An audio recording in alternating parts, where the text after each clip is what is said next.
Hello and welcome to Beyond the Finish Line, the podcast for runners of every pace, every distance and every goal. I am your co-host, Georgia. I am a 5-time marathon runner, a content creator, and I'm currently training for my first ever triathlon.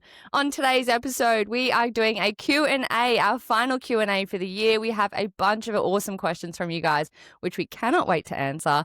But before we do that, I have to introduce you to our co-host, Matt. Matt is a 5-time Ironman. He is a trail runner, an ultra marathon runner, and he is the owner of the Performance Project, Australia's fastest growing endurance community. How are you going, Matt? Georgia, you got to start saying co-owner, mate. I know, but you know, you're the founder. I should say that. You're the founder. Yeah, I am the founder, yeah. But we are a team. Founder. We are business partners in multiple aspects of life. So I know we are. And do you know what? On the weekend, it really kind of hit home to me that we are really business partners, and it makes me feel so happy. So I do love hearing that. And I promise that maybe next year I will be more confident in saying that. yeah, I know you've been reluctant. It is hard putting it out into the universe sometimes, I think, because you sometimes go, oh, I don't know if I deserve that. But yes, 2026 is the year that I will start saying it. Tell the contract if you deserve it or not, mate. It's signed. I know. And on the weekend, we had an awesome meeting about the business, which is really, really cool. And I'm feeling really excited for the year ahead, which is really good. We're going to fuck some shit up next year. Yeah, we are. I love that you and I are chalk and cheese, which everyone on this podcast would very much get to know us very well on this, and they would know that. But when it comes to business, we are both very chalk and cheese as well, which is quite funny. So, well, I mean, I'm not surprised. I do think that is why we work so well. Yeah, for sure. Yeah. And that is, one of the main reasons why you wanted to work with me and why you chose me to come on as a co-owner. So yeah, it's really cool. It's really cool. But yes, I promise next year I will be better at that. Do you know what I actually just thought of why you're saying next year? What we should have done for this podcast is we should have accumulated all of our favorite questions throughout the year and done like a recap episode. Oh, that would have been awesome. I love that we think about these things on the pod when it's too late. Guys, you're a little bit behind the scenes of how much planning Georgia and I do for these episodes.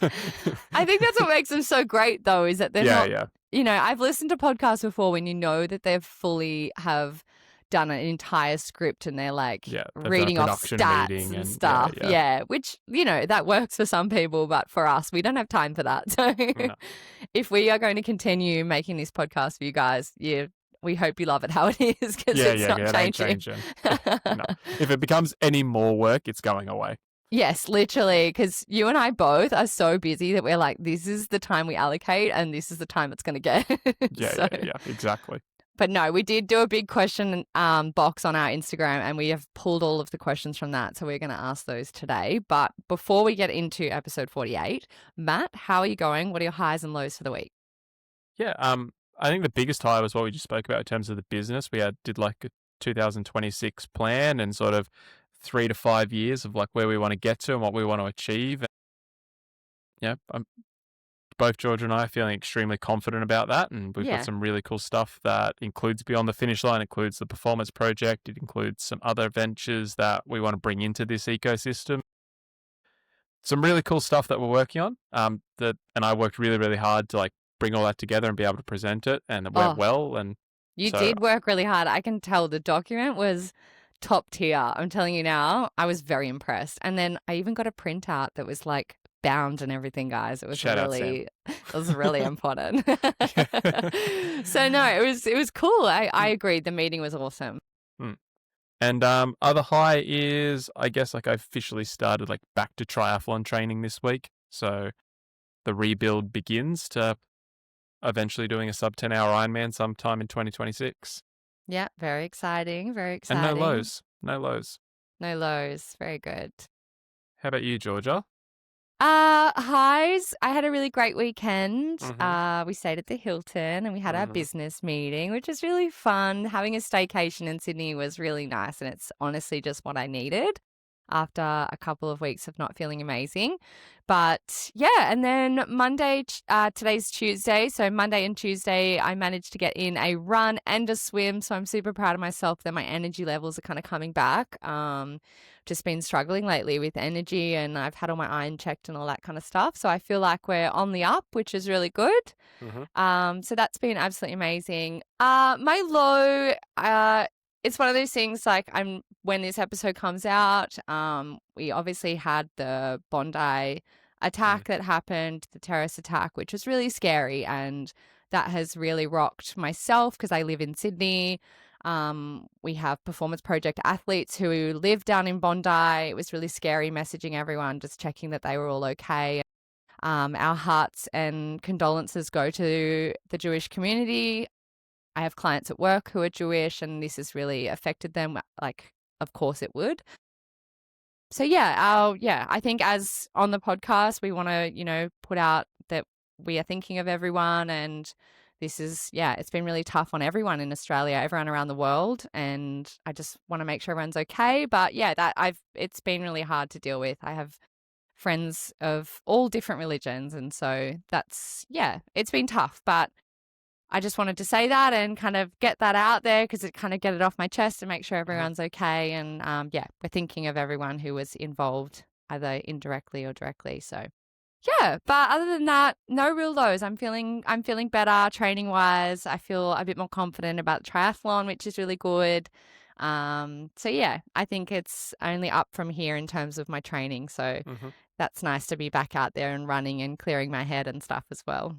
Yeah, awesome. I mean, even your energy on the podcast is like noticeably come up over the last couple of weeks. Yeah, it's funny how not being able to train and just feeling like crook. I've obviously still got a bit of a funny voice, so I'm sorry, guys. But it's definitely my energy slowly coming back, which is awesome. Really good. So but other than that, I think we should probably crack onto these questions because we've got quite a few here, which I'm excited to ask about. The first one that I got in the question box, she actually ended up messaging us because it was a bit of a longer question, but we love questions with context. Context is great.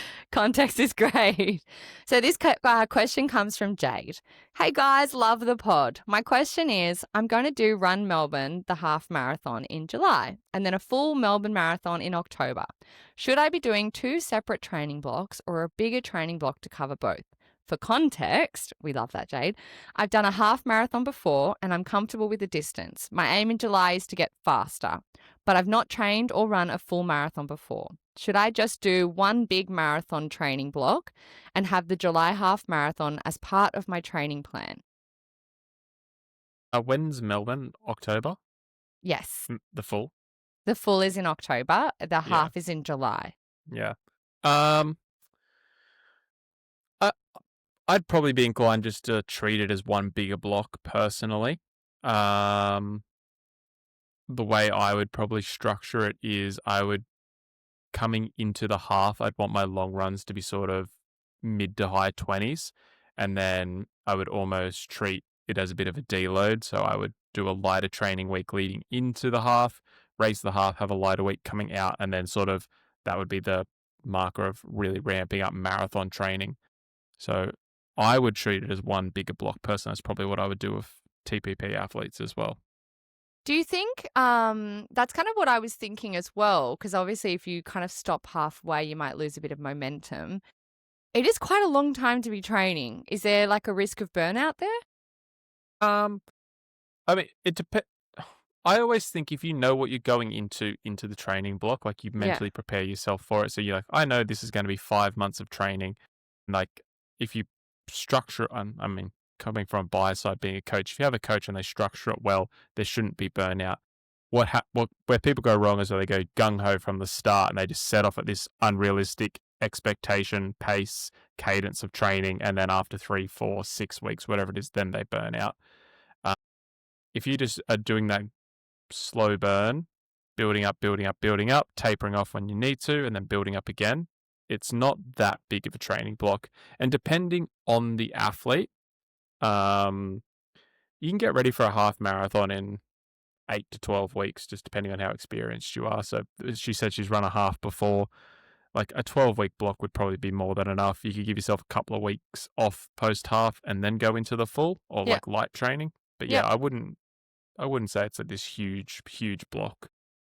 Yeah, I guess we did I think it was 8 or 10 weeks pre-London and then had 3 weeks off and then jumped straight into Sydney training. And then obviously I got my goal time. If Jade's mentioned here that she's wanting to do the half marathon for a PB, does that affect the training at all? You might just extend the half marathon. It depends on current fitness level, but you might just extend the block out a little bit more, maybe like 16 weeks of training. Or if you're doing like a really good base building block, then you'd be fine. It just depends on, like, I guess the starting point of that block. If she's starting from 0, you sort of want 16 to 18 weeks so you can get a little bit of conditioning in your legs. If you are doing a good base building block and let's say your long run somewhere between 12 and 16, 17 Ks, like you could go into a 12-week block pretty comfortably and as long as it's structured, you'd be fine trying to get a PB off that. Cool. All right. Awesome answer. That even I found that helpful. I was like, oh, cool. We have a question here from Ben. Can you please explain the free fitness hot weather training that you mentioned in a past episode to me like I'm an 8-year-old? I love that. It's like an 8-year-old. That's a great way to ask it. Just really, really, I don't know what the word is. Dumb it down. Yeah, well, I was going to say that, but I was like, nah. Yeah. Yes. For an 8-year-old, how would you explain it? When you train in the heat, you produce things called like heat shock proteins. You produce a higher blood plasma level. See, this is where it's hard to explain blood plasma level to an 8-year-old. I can see Matt's brain going, how do I make this less nerdy? Yeah, exactly. So there's when your internal temperature, so your core temperature, gets over a certain heat, and it's different for everyone. Yeah. Your body starts to produce different proteins, like called heat shock proteins. They're very, very common if you're using saunas. That's why like people will use saunas 2 weeks out from a race, for example, or 3 weeks out from a race, trying to increase the heat shock protein. And then blood plasma levels higher. So when blood plasma levels higher, it moves around the body more efficiently. It gets into the muscles differently and increases like your ability to recover and increase cardiovascular fitness increases. That is like probably the easiest way I can explain it. No, that was perfect. Even I understood that. Okay, great. We know it's good, guys, if I understand it. I am smart, but it's just like sometimes it goes over my head. Oh, sorry, guys. It's the end of the year. You got to give us some grace. Madison has asked, how long should I aim my long run to be in my marathon training block? No context at all. The longest long run? Yeah. How do you work out how long it should be? Yeah, I'm a firm believer anywhere from 33 to 36 kilometers, depending on the athlete, and then scaling intensity depending. I really think if you're doing anything under 33, you're setting yourself up to fail. If you're doing, let's say you do 32, you've still got another 10 Ks to go in the marathon race. Like that's a lot. It's literally nearly 25. It's like 23% of the race or something. So it's a lot to be in no man's land. Yeah. I said, firm believer 33 to 36 and then moderating intensity. So if you're really pushing, going for like a top end time, Georgia knows this session, 3 by 10K at marathon pace for a total of 36 kilometers. And then if you're maybe a less experienced athlete, but you're still going for a time, doing 33Ks, maybe like 4 by 7 or 3 by 8. Oh, sorry, 4 by 8 for a total of 33, 34 kilometers, something like that. And then if you are like an absolute beginner on debut, you just want to go from point A to point B without walking, anywhere from 33 to 36, just at a nice consistent upper zone 2, you'll be fine. Yeah, and the reason why we want to make sure we're running further is obviously we want to make sure our legs are strengthening up. They're getting used to what it feels like to run for that amount of time. Now, some people like to do their long runs, like they don't do more than 3.5 hours. Do you want to kind of explain why we don't go off that for the last long run towards in a marathon block? Because sometimes obviously it's different for everyone. Why do we go off a number there, not a time? Yeah, I'd say once you're in a marathon specific block, all of your long runs should really start converting to distance. Midweek runs, you can keep them based on time, but that long run, I'm a firm believer it's got to be on distance, because if Georgia and I both went for a 3.5 hour run, I'm going to run some probably 35 to 38 kilometers, and Georgia's going to run 28 to 32 kilometers. There is just such a discrepancy in different athletes, and based on how long it is going to take you to complete the marathon, 3.5 hours might be a completely irrelevant time. If it's going to take you 5.5 hours to finish it, that's 2 hours that you haven't prepared for. And 2 hours is a long fucking time. Like, I would not want to be out there 2 hours longer than and have no context, my body not know what's going on, not understand what's happening. So I'm a firm believer in, it's like, we want to get somewhere between 33 and 36 kilometers. If that takes 5 hours, then that takes 5 hours, because you're not going to run it any quicker on race day. Yeah. Yeah. And it's just unknown territory for your legs, that all of that lactic acid. And the mind. Yeah, for sure. For sure. Especially if, you're not used to it, if it's your first marathon. Yeah. Yeah. Like imagine going for, like, your longest run was a 10K, and then you were like, I'm going to go run a half marathon. Like, you just wouldn't even do that. Like, people, you don't do that jump. And then people are like, oh, I'll run 28 and then jump to 42. You're like, just don't do that to yourself. Yeah, no, definitely. Those long runs are super important. So making sure you get that time in the legs is, what's going to help you on race day. Mm-hmm. That was good. That was a good follow-up question, Georgia. I like that. Thank you. Thank you so much. I'm trying my best to make sure that I'm asking other questions that I think would help alongside the question. Okay, we have a question from Natasha. I'd love to hear about the triathlon sprint you're doing, Georgia. I'm doing one too, and I'm worried about the transitions and the rules. This is a great question, and when I was reading it today, I paraphrased it a little bit just to make it better for pacing. But it is a really good question, because actually these are some of the things I've not thought about for the triathlon. I'm kind of just been thinking about swim, bike, run, get through it, but I actually haven't thought about how it actually works. If you could run us through that, Matt, that would be super helpful for both myself and Natasha. Sure. I would say the first thing, like, if you're doing a sprint, they're targeted at beginners. Yes, you'll have people who take quite seriously, obviously, for every race. Once those guys fuck off, like, it's basically 99% beginners. So they're very, very lenient in terms of the rules, and, like, there are marshals there instructing you. So it's like, even if you fuck something up, it's not going to be the end of the world. Okay, good. Yeah, like, at the end of the day, Triathlon Australia hosts sprint triathlons and Olympic distance, standard distance, to get more people in the sport, right? So they want to be as encouraging and supportive as possible. So if you make a mistake, they'll explain it and then say, keep going, like, because that's going to make you want to continue. Okay. So the rules of triathlon.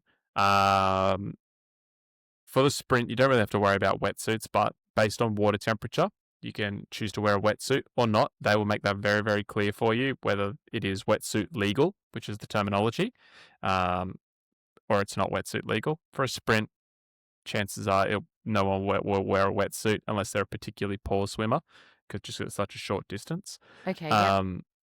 So start the race, do your swim. It might be a 1 lap or it might be multiple laps. You just got to make sure that you go around the buoys. Buoys are always on if you're swimming out. On your right side, right? Yep. You swim around it clockwise? It depends. Like, it depends on the course. Okay. I don't always swim the same way. What I was going to say was, I lost my train of thought. Sorry, I do that. I do that to you all the time. No. Oh, sorry. They'll have 2 different colored buoys. So there'll be a turning buoy and there'll be like a straight on buoy. So let's say if it is yellow and pink. So yellow will mean swim past it. Pink will mean turn. Okay. And how do you know what those mean? Like, will they tell you that when you go to the... Okay. They'll give you an athlete briefing. Chances are when you sign up, they'll send a PDF with all of that information. And before the swim, especially in the sprint distance, there will be the race marshal, race event leader. They will be like, turn at the pink. My advice to all of my athletes is, unless they're Toby, follow the person in front of you. And by unless you're Toby, he means because Toby was first. So yeah, Toby won. Yeah, exactly that. Oh dear. So yeah, and then out of the water, you'll run into what they'll call T1. So in the sprint, you'll have your bike racked. So either handlebars on a rack or your seat will be on the rack. Next to your bike, you'll have your towel set up. There'll be your bike cleats, your helmet, your sunglasses, everything you need for the bike, and also everything you need for the run. So they'll both be on this one towel. You'll have like a little allotted square. Mm-hmm. Put all your gear down. Run out of transition. If you've got your wetsuit on, wetsuit off. One key rule, and I don't know how strongly they will enforce it on this. First thing you put on is your helmet. Don't touch your bike. Don't touch anything until your helmet's on. It's just one of those weird triathlon rules. Love it. Safety first. Safety first. So you can't touch, don't touch your shoes. Don't touch anything. Helmet on first. Then just go through your procedure of getting ready. However, whether you're wearing socks, whether you're not, calf sleeves, all that stuff, that doesn't matter for beginners. Make sure that all of your stuff stays on the towel. Again, this is a weird triathlon rule, but if it falls off the towel, if it falls into the walkway, if it falls into someone else's area, you can get penalized. So you could get a 1 minute, 2 minute, or 5 minute penalty. Okay. Chances are it's not relevant for you guys. They'll be pretty lenient. Bike out.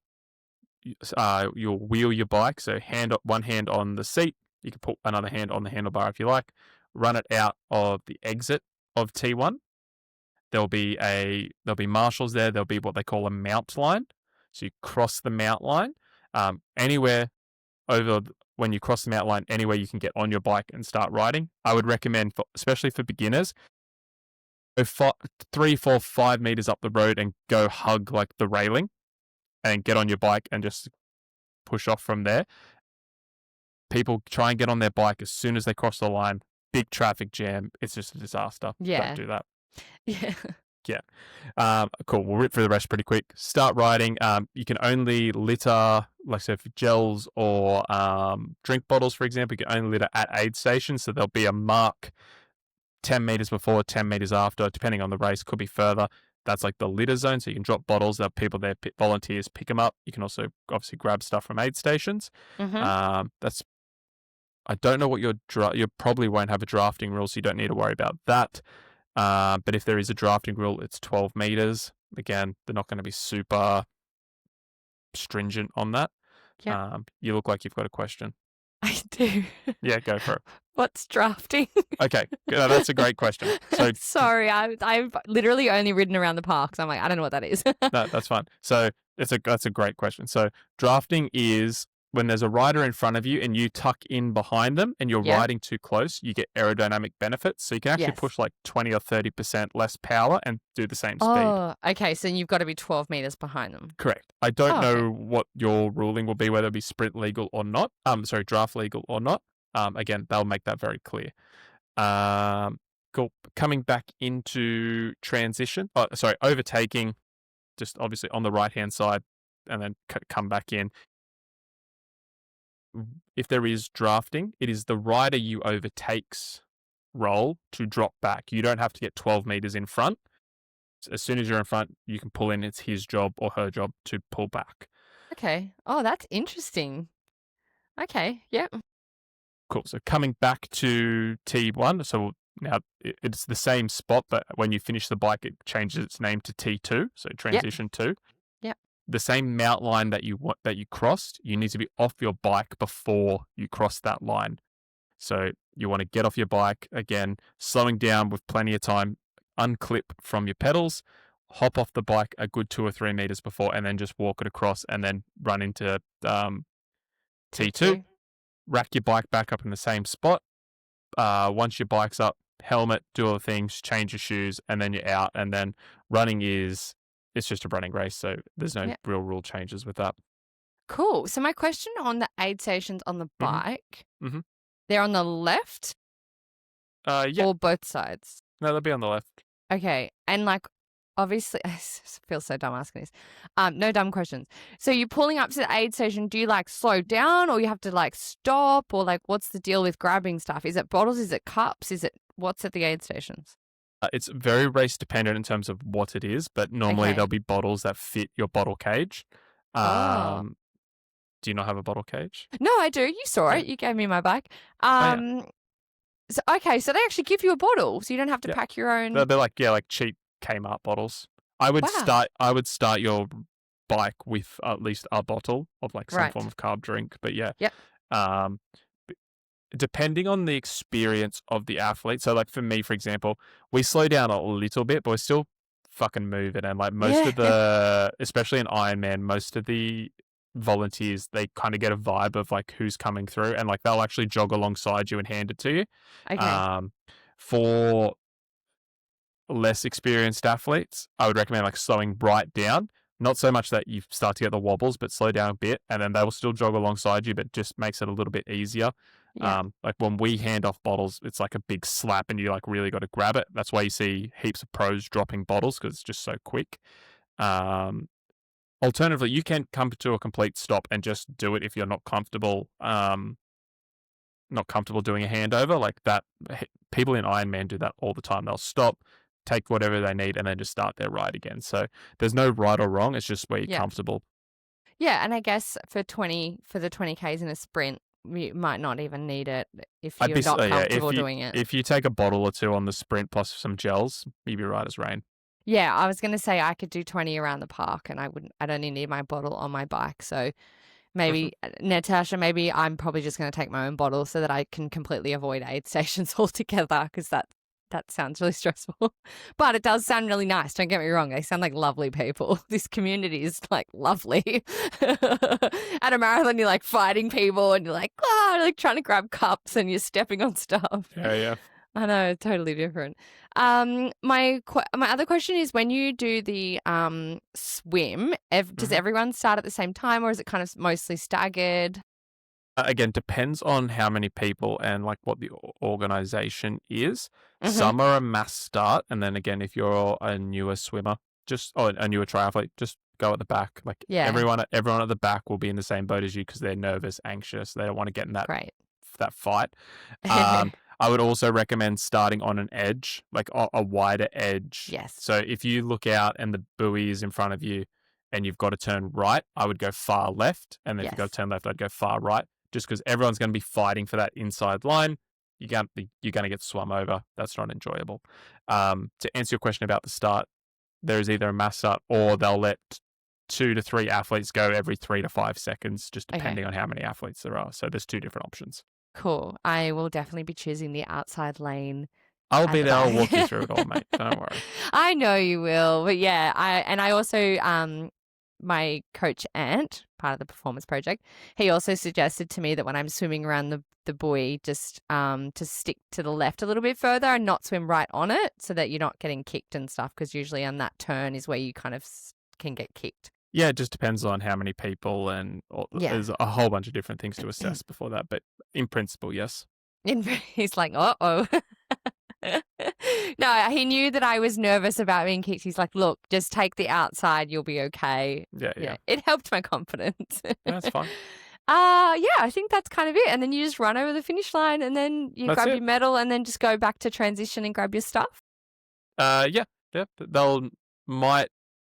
Depending on when you finish, transition might be quote unquote closed. Because they do have security and stuff set up so people don't steal bikes, etc. Yes. Like you've got to have your wristband with your number on. It's got to match the sticker on your bike, all the things. But yeah, once they open it, they'll make that very clear, and you'll be able to go get it. Cool. Oh, one last question. Do you have to wear cleats on the bike, or can you wear just regular runners? You can just wear runners. Okay, cool. Might save your transition, not having to take shoes off. That's one thing. I mean, you'd be way slower on the bike, but yeah. Yeah, I know. But nervous with if you're a beginner and you can't ride with cleats, just ride with joggers. It's fine. Okay, cool. Someone out there might want to know that. All right, moving on. Question from Lauren. I've had a few niggles this year and I'm scared to push the pace again. How do you rebuild confidence after an injury without having to hold yourself back? It depends what the injury is, but Let's just use like hypothetically, say Lauren's had a stress fracture. I feel like that would be quite anxiety inducing, getting back there and having the same problem again. How would you deal with that? Yeah. So first is like obviously you need a structured return to run program, which is we're actually doing with one of our athletes at the moment, Cameron, where he's running for a very, very short period of time, matched with a walk. Then build that out till he's able to do a certain amount of consistent running. It sounds like Lauren's a little bit further along than a return to sport. So I would say if you're nervous about intensity, because she said pace, Yeah.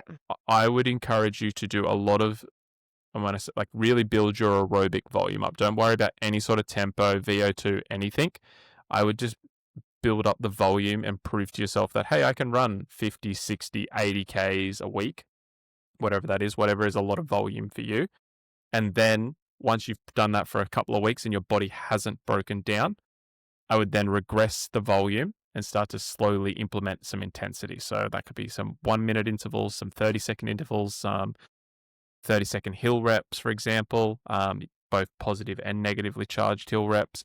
That's how and then I would slowly build up the intensity, and then I would start playing with intensity and volume simultaneously. So that's how I would do it. Okay, perfect. Yeah, I think it just takes building your confidence back up. You just kind of got to get back out there and rip off the Band-Aid and yeah. Well, yeah, volume is the confidence builder because it shows your body that, hey, I can do a large amount of running with no injury.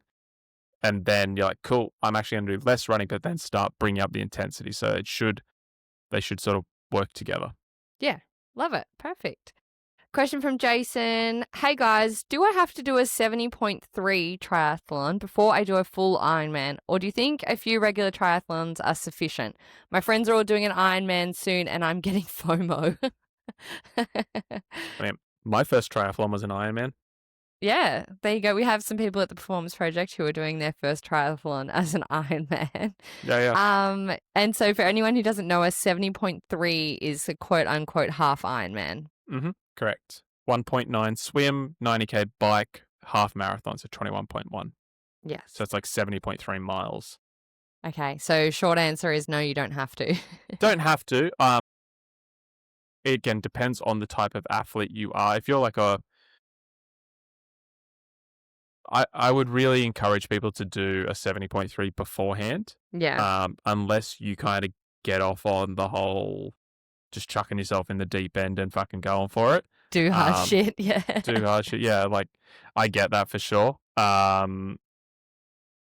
It just depends what tickles your fancy. Like, if you're wanting to go for a time, you're going to perform way better having done multiple half Ironmans before you do a full. If you're just going to be a one and done ticket off the bucket list, then it's fine. Okay, perfect. It's a very good question, Jason, because I'm sure there's lots of people out there who think the same thing. All the time. I Especially get every with the week. FOMO. Yeah.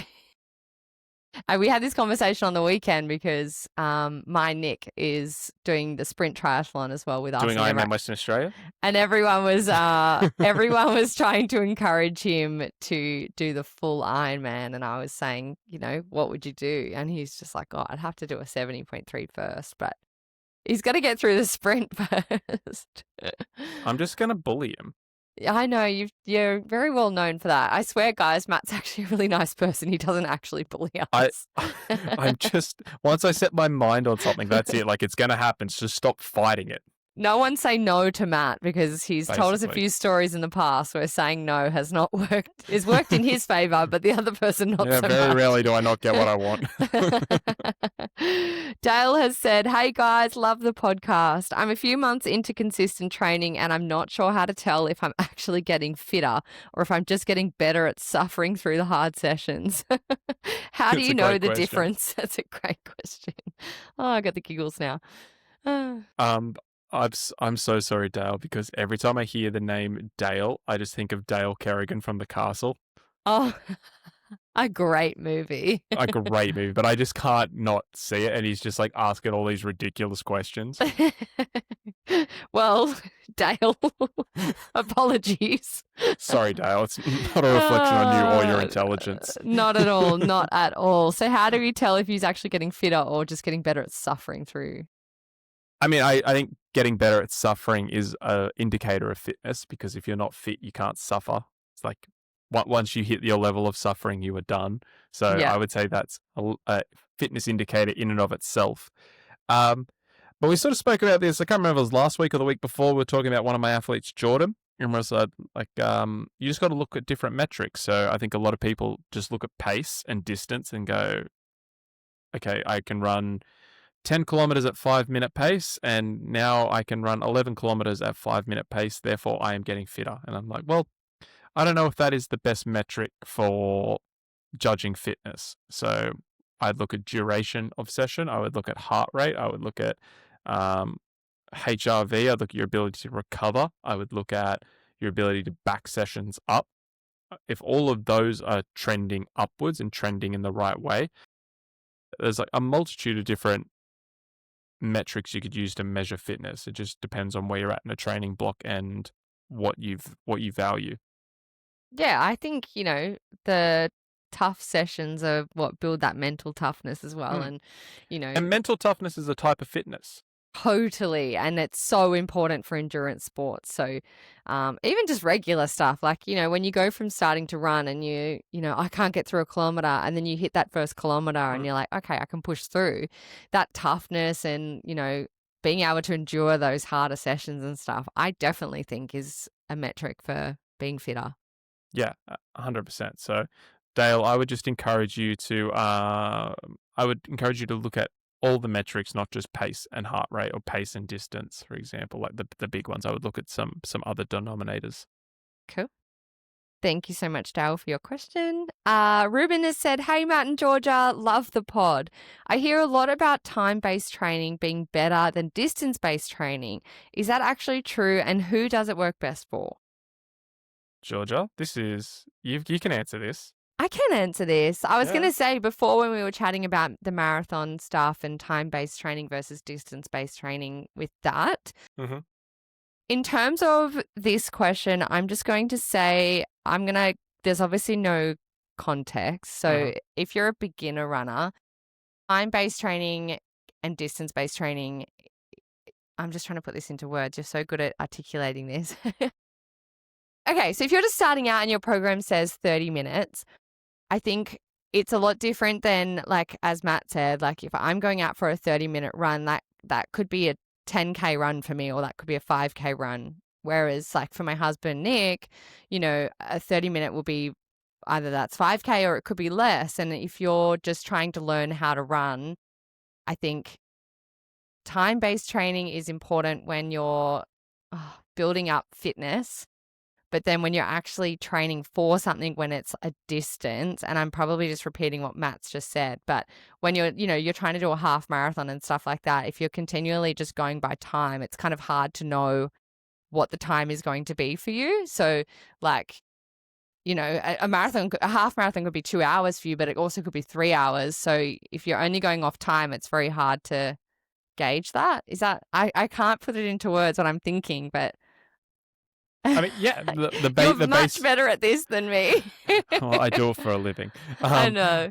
The basic premise is you're on the money. So beginner runners or base building block, for example, we'd use time, because time is a very, very easy metric to measure. So it is also a great governor for fatigue. So if I just tell, let's say Georgia week 1 of training, I say go out for an hour's run, and Georgia does 10Ks.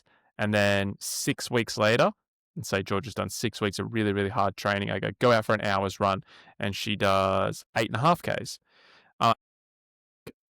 That's her body telling me like she's super tired. But we haven't said you've got to go run 10, because if we had told you to run 10, it would have taken you hour 20, hour 30, and all of a sudden we've put even more fatigue into your body. So it's a great governor for keeping newer athletes fresh, and athletes in a base building block from overshooting. So if we've got an experienced athlete who just loves to run, it's actually saying, hey, you're only going to run for 2 hours and you're going to stay within these parameters. Like, it actually sort of works on the opposite end of them going too hard. When we talk about distance, it's about specificity. So we only convert to distance when we're really focusing on a specific goal, whether that's 5K through to probably an ultra marathon, 5K through to the full marathon.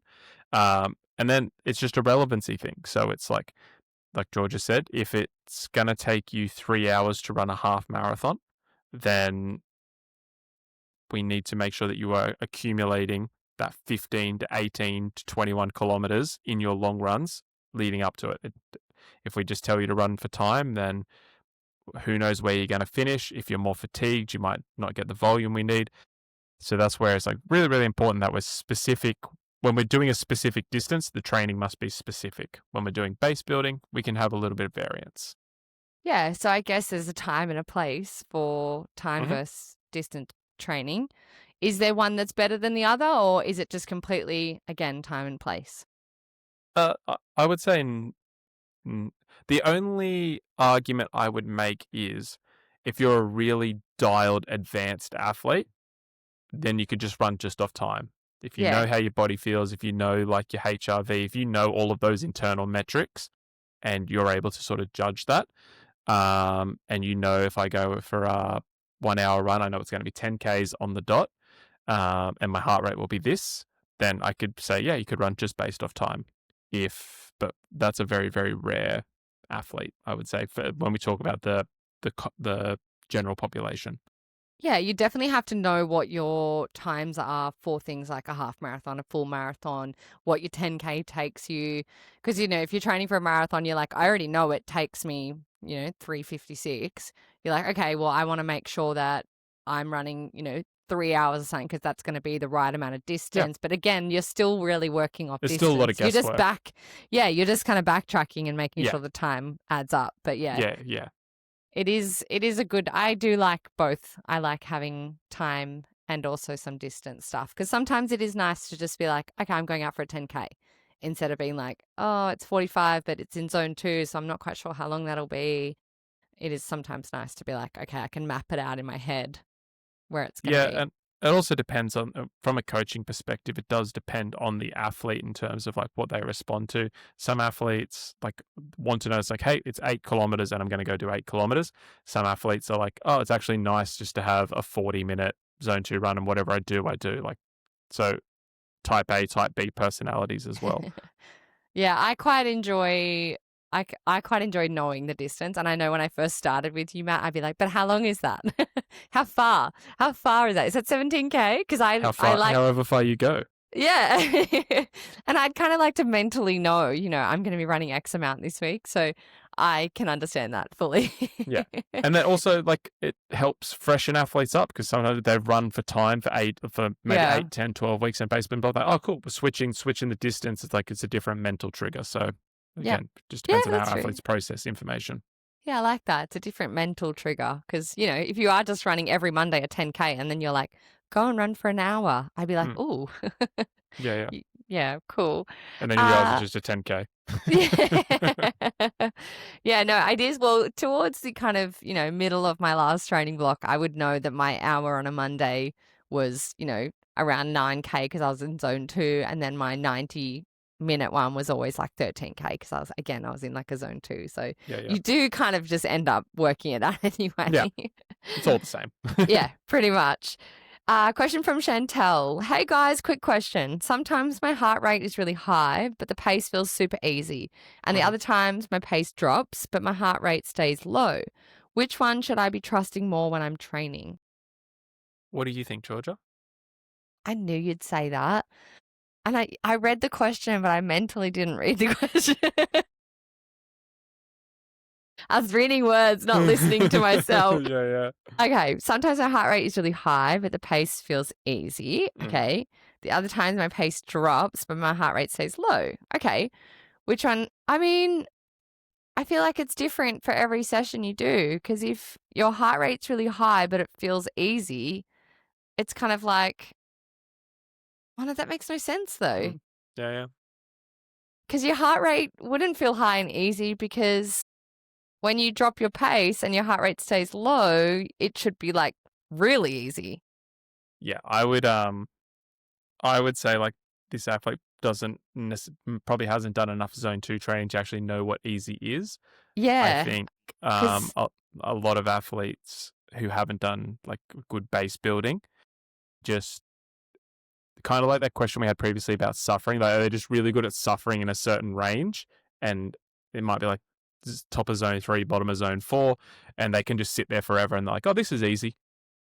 But it's like they don't know what easy is. Yeah, I've experienced that definitely, where you don't realize you're actually not running easy. I Yeah, like think when she you kind first of started, you would run in zone 4 all the time, and you're like, this is great. Like, I could do this all day. I'm like, no, you can't.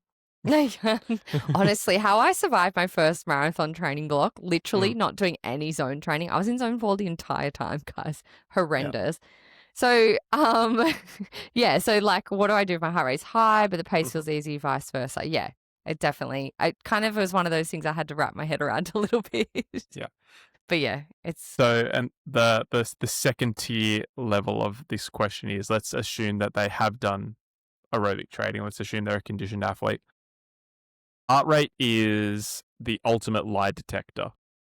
So I always tell my athletes this. I'm like, they're like, this was so easy. I get it all the time, even from experienced athletes. This run was so easy, and I go, your heart rate was 176. It's like, who's it was lying? not easy.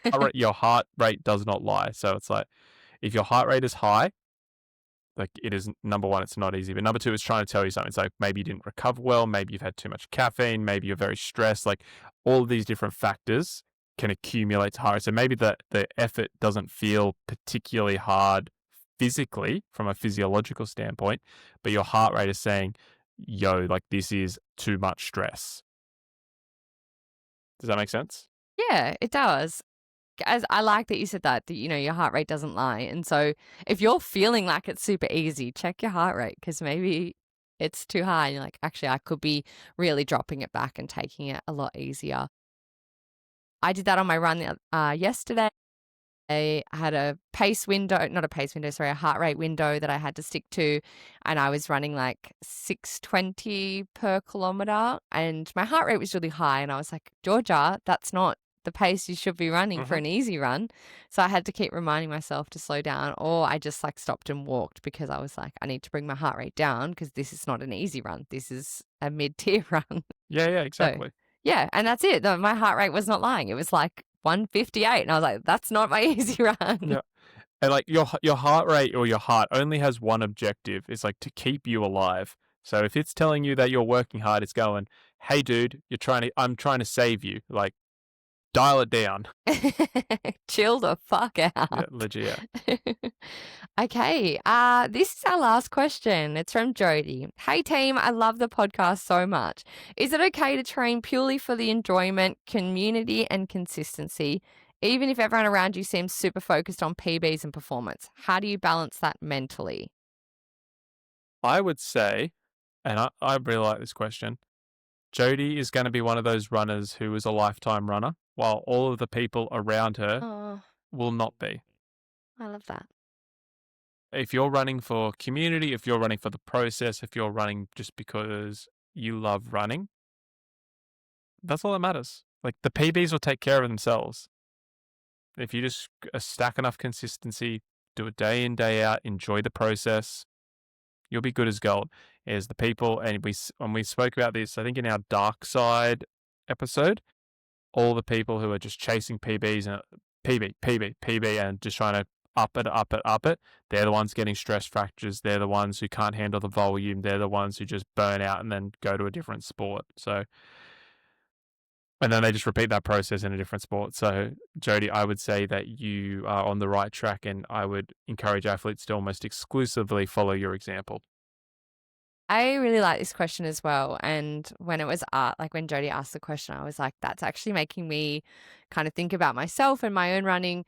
That's my kind of big goal for next year, is kind of making sure I'm running for the joy of it again, running for the community, which is, like you guys, running for the fact that I'm getting out there, just getting out and running and being consistent and doing all those things. Because for a while there, I was super caught up in getting PBs, and, you'd see stuff online about people being like, oh, I've got to do another marathon because everyone else is doing 2 to 3 marathons a year. And you get caught up in it. So I think everyone should bring it back down to the basics and just get out there and be part of a run club and go do park run for fun on a Saturday, and do all of those kinds of things. Because, yeah, there's so much noise out there that we do all get caught in PBs. And, yeah, maybe I am just jumping to triathlon because I want to try something new and get a new time and do all these really crazy things when I could just be getting back to what I love doing, which is just running. So I love that. I love your answer too, Matt. That was really awesome. Yeah, I think you can replace running with any sport as long as you enjoy the process and you're doing it for you. That's all that matters. Yeah, it's a real thinker. It's going to make me think about things for a while. Yeah. Yeah. I love when we get questions like that challenge the norm. Yeah, for sure. Challenge the norm, even for yourself, you sit there and go, okay, I'm going to reflect on my own things that I'm doing. So I think, that's been such a great question that I think everyone who is listening to this, maybe take 5 minutes, sit and think about it. What is your reason why? Go back to our episode where we talked about, finding your why. Why are you running? Are you doing it for fun, for the consistency, for the community, or are you out there just chasing PBs? Because maybe you need to reflect on that as well as what we do. We've covered some topics this year. Bloody hell. We've got a friggin' answer for everything. We really do. And I don't mind sometimes when we repeat questions because I think sometimes you and I both learn and grow, and, you might have an athlete come on board who has gone through an experience that you haven't had before with an athlete. So it's cool to see our answers grow. And yeah, it'd be awesome to listen back to, the episodes and see the questions as they evolve across all of them. But it would have been a good idea to write down some of the questions we've had in the past. Yeah. I will say just on that, Georgia, and for everyone listening, if our answers do change and develop, they are allowed to when we get new information. I think especially as a coach, and I always try and say this when I remember to, I speak in generalities for the majority of people because I'm giving advice to so many people in so many different walks of life.